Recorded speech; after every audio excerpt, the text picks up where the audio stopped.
The enemy wants us to forget God's faithfulness. I'm never going to forget this moment, the amazing miracles. I'll be like, God can do that?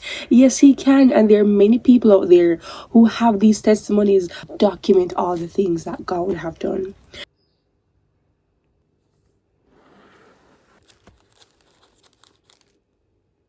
Have you ever gone through some tests and you're like, whoa, God, I'm so grateful that you brought me out of this. I'm never going to forget this moment when you were just faithful. Have you ever been in that position? Because I have. But you know something? The moment something new comes up, the moment a new challenge arises, then we start to doubt. We start to wonder, God, will you be able to get me out of this? And so it is important that we remember the faithfulness of God. And that's what we're going to talk about this morning.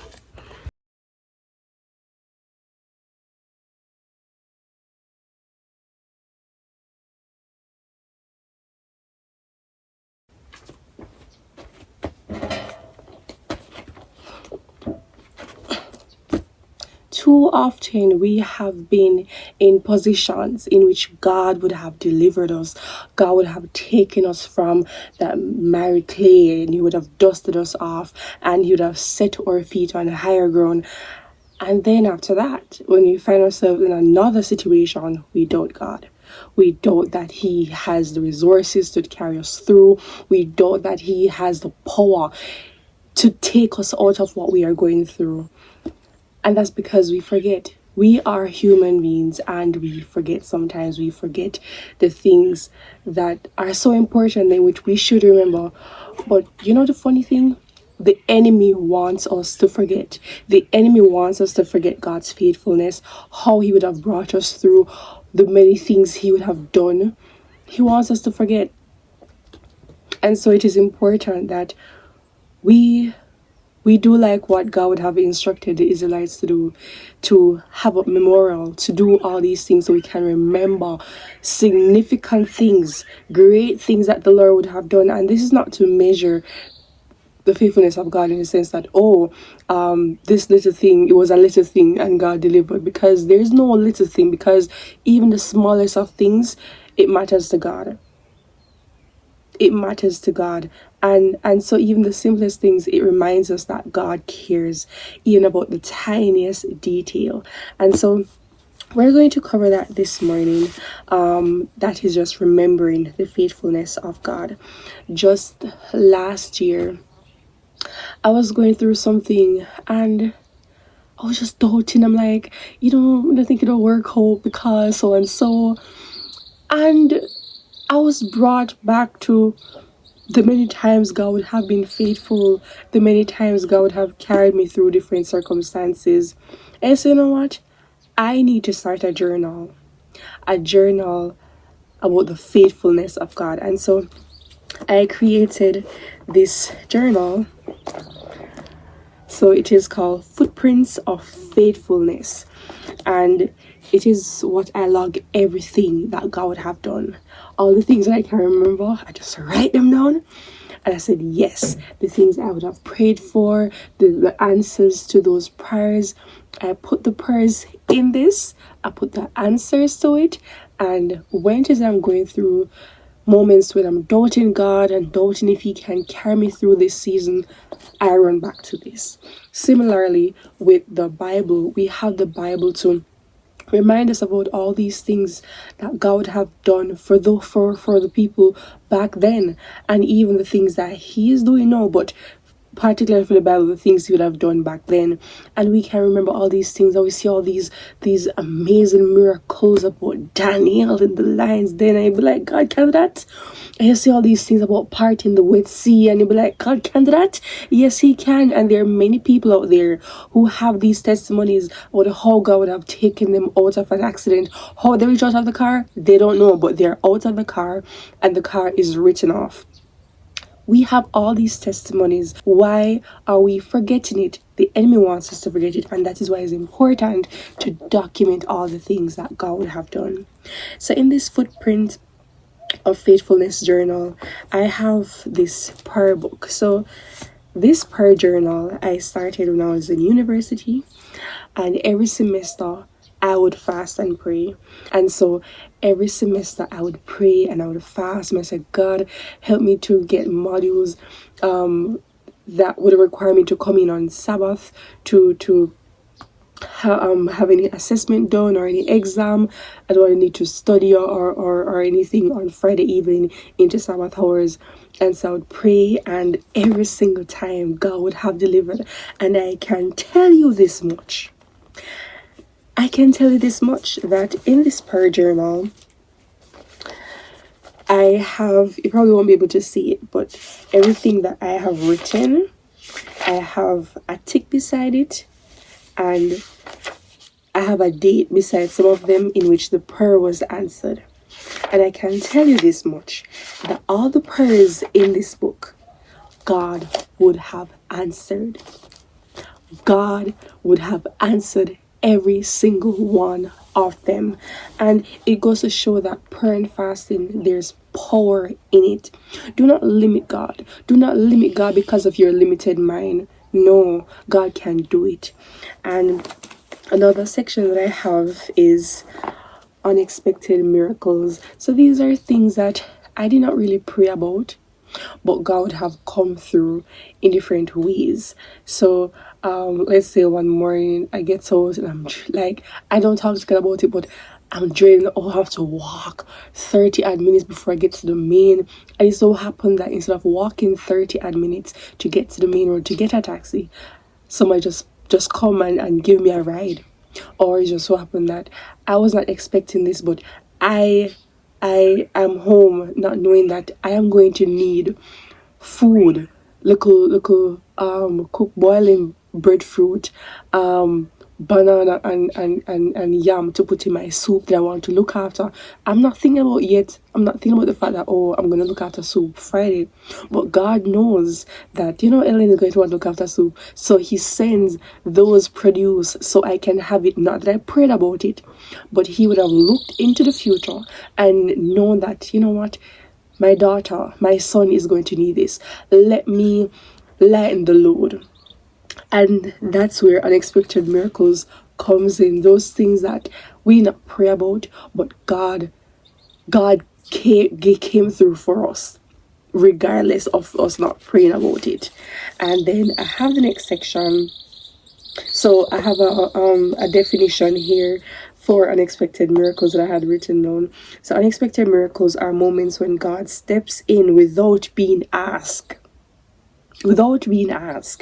providing help, protection, guidance, or blessings that arrive at exactly the right time.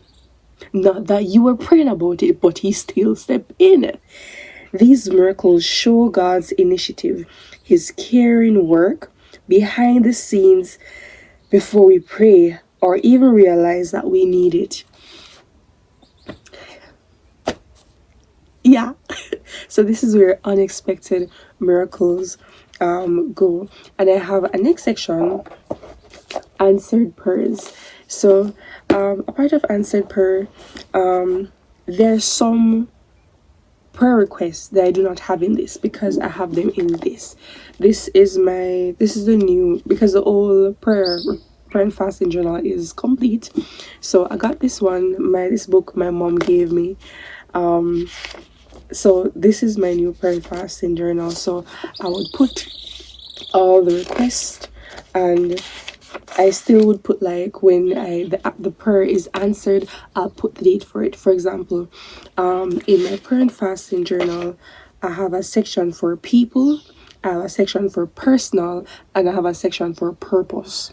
So for people are all the people I would pray for. And so, for example, if I'm praying for a friend and I'm praying that friend gets a job, then when it is that friend would have, something get the job, I say, all right, I'll put the dates in which they would have gotten that job offer.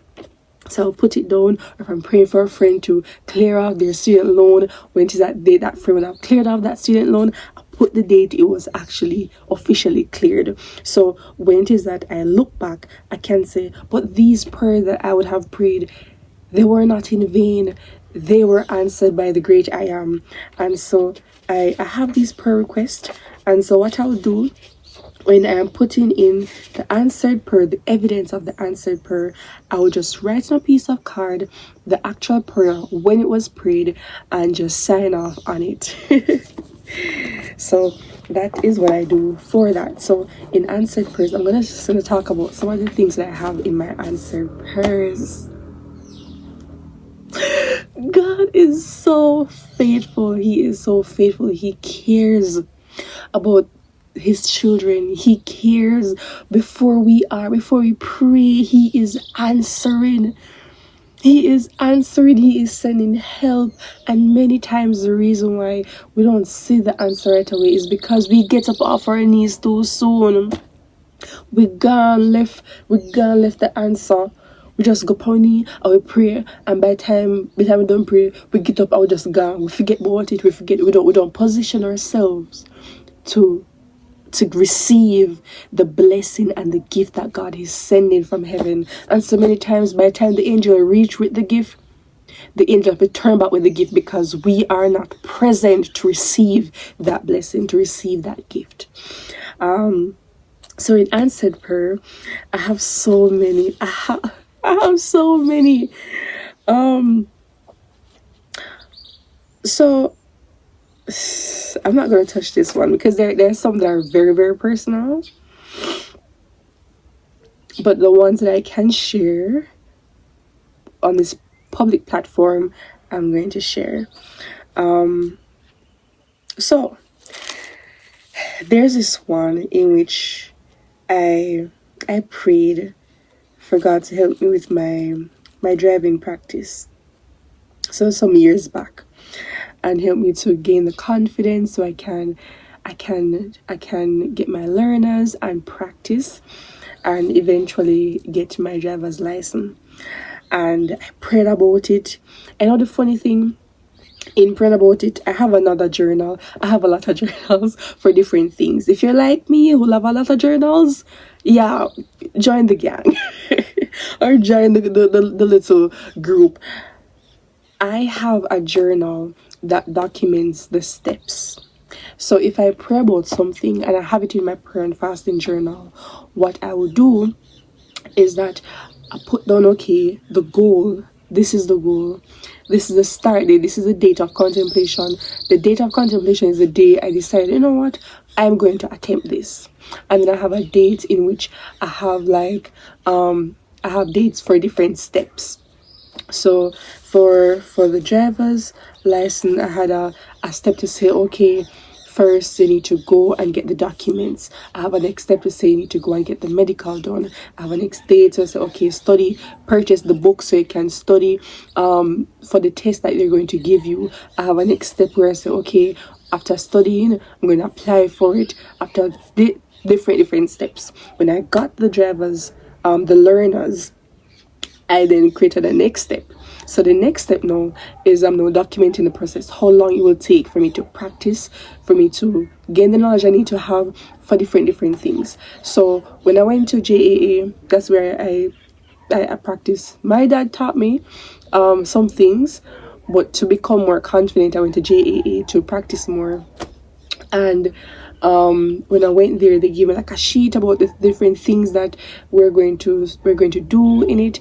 And so what I did after, I just put down those things. So like, okay, by this date, I'm supposed to accomplish all these things. I'm supposed to know how to do different reversing. By this date, I should know how to do all parking, all these things. So I put down all those dates, and I put down a potential date, tentative date for the driver's license itself when I'm going to go for it, the exam. I have this in which I was this prayer request was in 2025. I was praying about a conviction I had about moving away from plastic containers and using more glass because it's disrupting my hormone, or it generally disrupts the hormone of different individuals, more so females in particular. So you find that you have irregular menstrual cycle, a lot of things. I'm like, God was telling me, Ellen, you need to move away from these plastic things and purchase more glass stuff. And so I prayed for God to help me to invest in more glasswares. And so I put the evidence of that. I put the evidence of when I went to the place to purchase all the glass things and swap out all these things. I put the date. I purchased some wooden stuff instead of using plastic toothbrush. A whole lot of things. So I changed out a lot of things, and I just put the evidence there of that. Hey, I prayed and God answered in this way. I have this pearl. My skin was terrible because I have seborrheic dermatitis.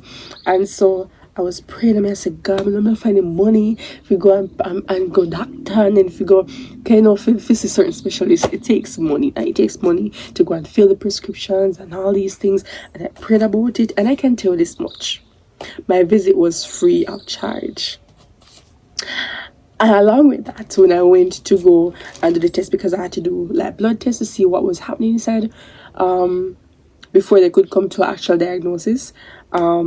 Even that, when the lady told me that the total cost for the different tests was going to be 30,000. So I said, God, oh my gosh. And my health card, what it was telling me was like 8% it will cover, or something of that sort. I said, God, where am I gonna find this money? And it so happened that instead of paying the 38,000, I only paid $8,000. And so all these things, I wrote down all those things, and I said, God, and that came into the unexpected miracle because I was not expecting that. So all these things God would have done. I have from the first prayer and fasting journal.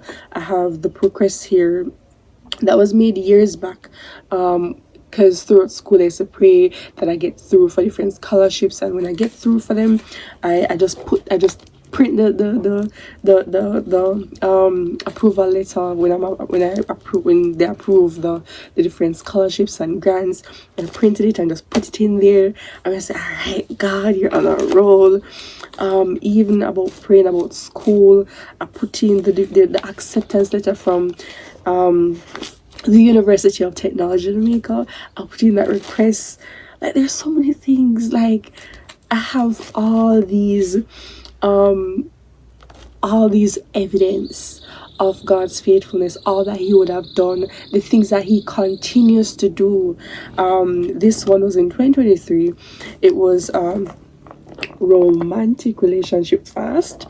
So that was done. It was a period of 4 months, and this was inspired by the book of Nehemiah, about how Nehemiah took 4 months to actually pray and seek the face of God before he attempted to rebuild the walls.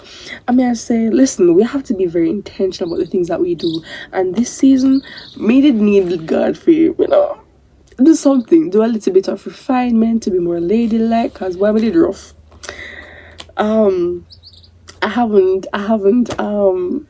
There's a lot more to be done, but I've come a far way, so I had to give God thanks. And even for this, I was so serious about it. I had a witness. My witness was Miss Taylor. She was my first landlady, amazing lady. She was the one who witnessed this fast for me, this romantic relationship fast, for me to avoid all form of romantic relationship, not dating anyone, and just using that time period to get to know God better and myself more. And in this season, God showed me so many things about myself, so many things, and there's so many things I learned, even the simplest things about how I prefer to eat certain food. Like for coconut, I prefer my coconut is chilled a little bit before eating it. I don't like to just eat it from the flesh itself. I like when it's chilled. The watermelon. There's so many things that I have learned about myself, and I don't take it for granted. Take the time you need to date yourself. So when it is that you find yourself in a romantic relationship, you know exactly what you are about, the things that you want, and the things that you stand for. Wow, there's so many. There's so many. The most recent one, well, not recent, but this I would have applied for it from 2024. 2024, I applied for it in November when God gave my country living conviction, and I saw this thing that the government of Rwanda was giving out backyard gardening kits, and I applied for it. I have the evidence thereof. It's even right there. Just last week, I actually got it a few weeks ago.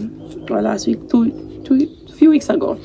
I got it. I planted some things, so it's in the tree right now, and I'm just waiting for God to do the other part of the work.